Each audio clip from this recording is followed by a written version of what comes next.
유튜브로 읽는 박정희 전기 3권 혁명 전야. 들고 일어난 마산 시민들. 마부 사태.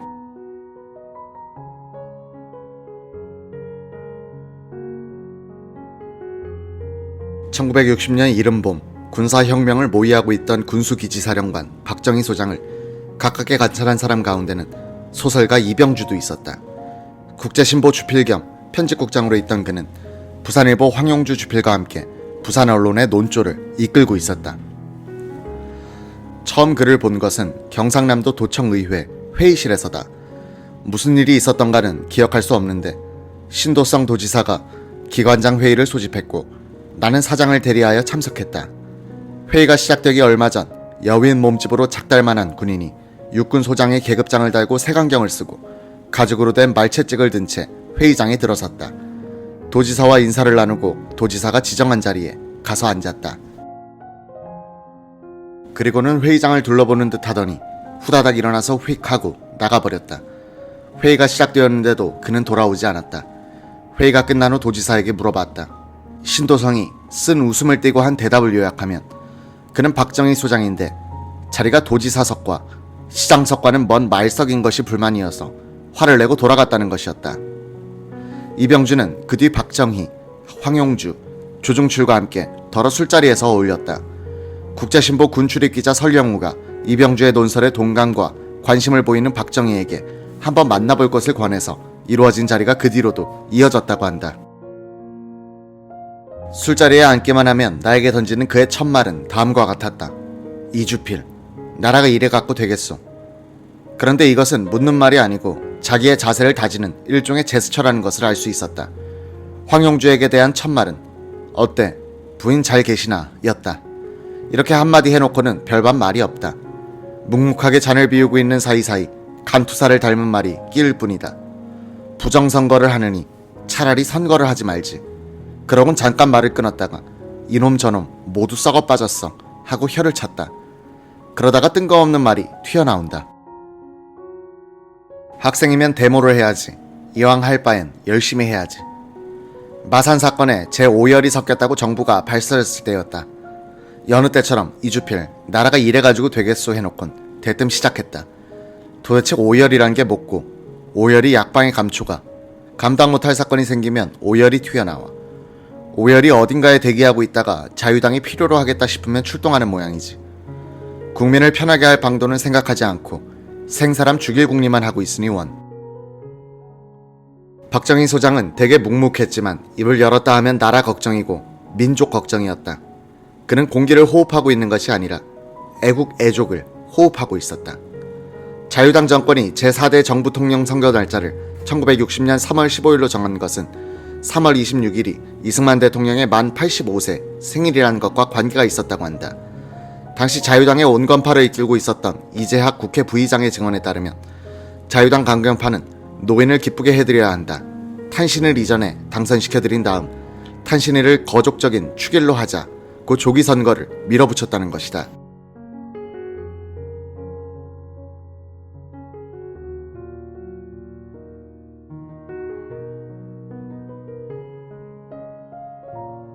(2월 15일) 조병옥 민주당 대통령 후보가 미국 월트리트 육군병원에서 서거했다. 이로써 이승만 후보는 단일 후보로 사실상 당선이 확정됐다. 문제는 자유당의 이기붕과 민주당의 장면 간의 부통령 선거였다. 자유당 강경파에선 연로한 이승만 대통령이 유고가 될 경우 대통령직을 승계하게 되어 있는 부통령직에는 반드시 이기붕을 당선시켜 놓아야 안심을 할 수 있다고 판단했다. 자유당은 최인규 내무장관과 이강학 치안국장 지휘하에 행정과 경찰 조직을 총동원한 전국적인 부정선거를 획책하기도 했다. 이재학의 증언에 따르면 이승만은 경무대를 찾는 자유당 간부들에게 하는 당부가 공명선거 부탁뿐이었다 라고 한다. 이재학은 지역구인 강원도 홍천에 내려와 보고는 깜짝 놀랐다. 경찰서장의 진두지휘하에 투 개표 부정작전이 착착 진행되고 있었다. 이 의원이 당장 취소하라고 해도 서장은 난색을 보였다. 치안국장이 나의 육성으로 변경을 명령하기 전까지는 누가 뭐라고 하더라도 밀어붙여라 라고 했으니 명령을 따라야 합니다. 권력자가 하나를 하라고 하면 아랫사람은 10개를 알아서 하려는 이 과잉 충성은 조선 왕조에서 이승만, 박정희 정권을 거쳐 지금까지 계속되고 있는 우리나라의 끈질긴 정치 문화다. 권력자가 가장 하기 어려운 일은 권력자를 위한다면서 열심으로 무리하는 아랫사람을 제어하는 일인데, 그런 아부자는 실은 권력자를 위한다면서 사익을 챙기고 사원을 갚는 경우가 대부분이다. 군대도 부정선거 공작에 휩쓸렸다. 육군참모총장 송여찬 중장은 비리에 온상이 된 후생사업을 금지시키고 미국의 선진 행정기술을 도입하는 등 공이 많았으나 부정선거 공작에 앞장서는 실수를 범함으로써 4.19 뒤의 혼란기 때 군에서 밀려난다. 박정희 군수기지 사령관은 육본으로부터 내려오는 부정선거 지시에 협조하지 않았다. 3월 어느 날 작전참모 김경옥 대령은 특무대장 모 대령과 함께 사령관실에서 회의를 하고 있었다. 부관 손영길 대위가 투표 통지서를 가져와서 박정희 사령관에게 드렸다. 박정희는 용지를 받아들더니 이따위 투표는 해서 뭘해? 라면서 북북 찢어내려버렸다. 김경옥은 특무대장을 바깥으로 데리고 나가 상부에 보고하지 말 것을 당부했다. 그 대신 자신이 나서서 장병들에게 기권 방지 운동을 하겠다고 약속했다. 손영길은 그때 박 장군은 자신이 부산으로 주소지를 옮긴 지 석 달이 안 되어 부산에서는 투표권이 없는데도 투표용지가 나온 것을 보니 원천적 부정선거라고 흥분했다 라고 기억한다. 그때 송여찬 참모총장 부관은 손 대위와 육사 11기 동기인 김성진 대위다. 김 대위가 손영길에게 전화를 걸어왔다. 부산 병기학교에 교관으로 있는 육사 후배가 여당 후보 지지교육을 사병들에게 하라는 지시를 거부했다가 구속되었으니 선처해달라는 내용이었다. 손 대위는 박정희에게 보고했다. 박정희는 즉시 전화기를 들어 병기 학교장에게 지시했다. 그 장교에 대한 처벌 조치를 중지하시오. 특무대에서 한 일입니다. 무슨 소리야? 내가 사령관인데. 내 명령대로 하시오.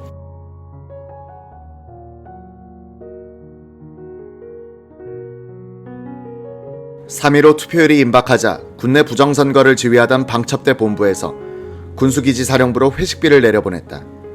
작전참모 김경옥 대령이 그 돈을 수령해서 박정희에게 주었더니 몽땅 돌려주라고 하는 것이었다. 할 수 없이 김경옥은 돈을 부산지구 특무대장에게 갖다주고는 너희가 쓰고 보고할 때는 우리가 썼다고 하라 라고 했다. 투표 며칠 전 송여찬 육군참모총장이 부산에 왔다. 송 총장은 출입기자들을 시내 중앙동 일식당으로 초대했다. 기자들이 박 사령관은 근래 기자들과 접촉이 없다고 불평했다. 거 잘 봐주시오. 그러니 오늘 이렇게 모인 게 아니겠소. 앞으로 중대사도 있는데 어디 박 장군도 바빠서 그렇지 기자 선생님들 싫어해서 그렇겠소.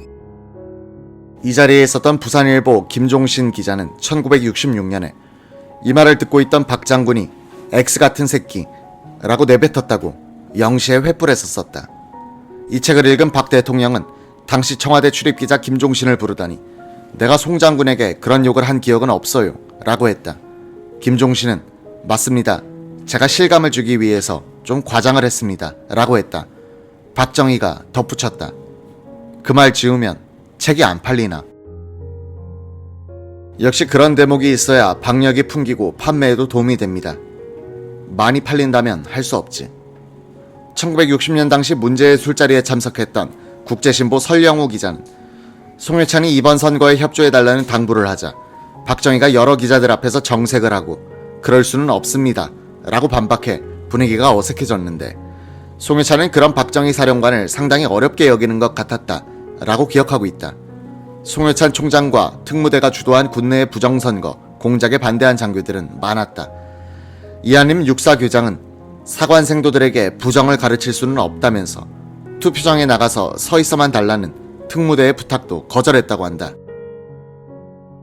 작용이 있으면 반작용도 생기는 법. 2월 28일 대구에서 경북고등학교 학생들을 중심으로 한 부정선거 반대 시위가 일어났다. 당국이 일요일인 이날 민주당 장면 부통령 후보의 유세에 학생들이 참석하지 못하게 하려고 등교를 시킨 데 반발한 것이다. 투표일인 3월 15일에는 자유당의 노골적인 투표 부정을 규탄하는 시위가 마산에서 터졌다. 시민들이 파출소를 습격해 불태우고 경찰이 발포해 10여 명이 죽었다. 마산 시위를 전국적으로 확산시키는 중계지 역할을 하는 곳은 부산의 언론과 고등학생들이었다. 1979년에 일어난 부마 사태는 부산 시위가 마산으로 번졌다가 권력의 심장부로 옮겨 박정권을 붕괴에 이르게 한 경우이고, 1960년엔 마산이 먼저 일어나고 부산이 응원해 서울로 북상한 마부 사태였다. 나중에 부산지구 계엄 분소장이 되는 박정희나 그의 대구사범 동기생 황용주, 부산일보 주필은 학생 시위를 지원하는 편에 섰다. 황 씨의 증언. 3월 15일 마산 취재기자가 북마산 파출소가 불타고 데모대와 경찰이 대치하고 있다는 기사를 보냈는데, 경남 도경에서 보도 관제를 해달라는 전화 연락을 해왔다. 저녁 때 부산일보와 자매관계에 있던 부산 문화방송 아나운서가 부산일보 사장실에 와서 3.15 선거 발표 내용을 읽고 있었다. 나는 마산 시위 기사를 적어 아나운서에게 전해주곤 방금 들어온 특급 뉴스를 말씀드리겠습니다 하면서 읽도록 했다. 중간중간 그런 식으로 소식을 전하고 있는데 김지태 사장이 적극적으로 지원했다. 그런데 도경국장이 와서 생방송을 하는 것을 지켜보고 있는 것이 아닌가. 나는 사장과 도경국장 두 사람을 데리고 바깥으로 나가면서 아나운서에게 계속하라고 눈을 껌뻑거렸다. 그러고 나서 일본 방송을 틀어보았더니 한국 부산 문화방송의 보도에 따르면 하고 마산 시위가 보도되고 있었다. 이튿날에는 문화방송 기자가 마산 시위 현장에 가서 경찰의 발포 총성까지 녹음해 가지고 와서 일종의 시위 중계 방송을 하여 시민들을 흥분시켰다. 4월 11일 저녁 최루탄이 눈에 박힌 김주열 군의 시체가 마산 바닥에서 떠올랐을 때 부산일보 사진부 기자가 그 사진을 특종했다. 그때는 신문이 매일 조석간을 내고 있었는데 다음날 조간에 시체 사진을 낼 수 있느냐 하는 반론도 있었다. 옥신각신 끝에 아침이고 지랄이고가 어딨노. 무슨 일이 있더라도 실어야 한다는 주장이 우세해 이 충격적인 사진이 실렸다. 이 사진은 다른 신문에 전제되면서 전국의 민심을 확 돌려놨다.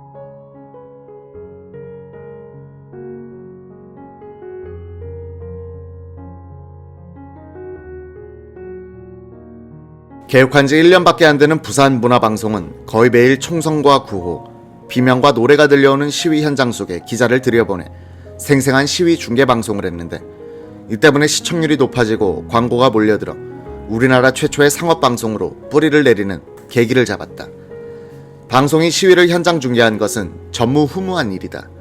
이승만 정부의 언론 통제가 얼마나 허술했는지를 짐작해 해준다.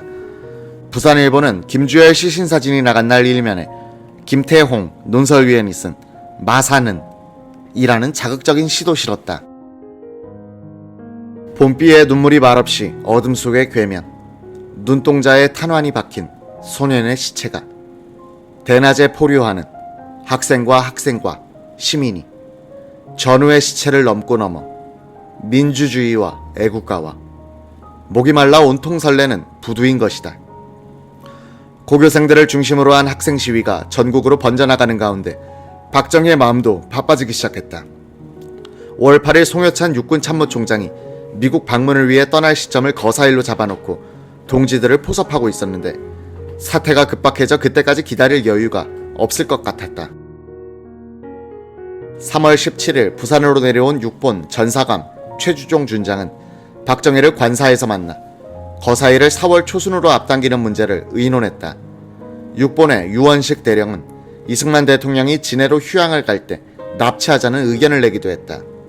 1961년 5.16 혁명 직후 박정희가 이낙선에게 구술한 증언록에 따르면 당시 동원이 가능한 부대는 대강 이러했다.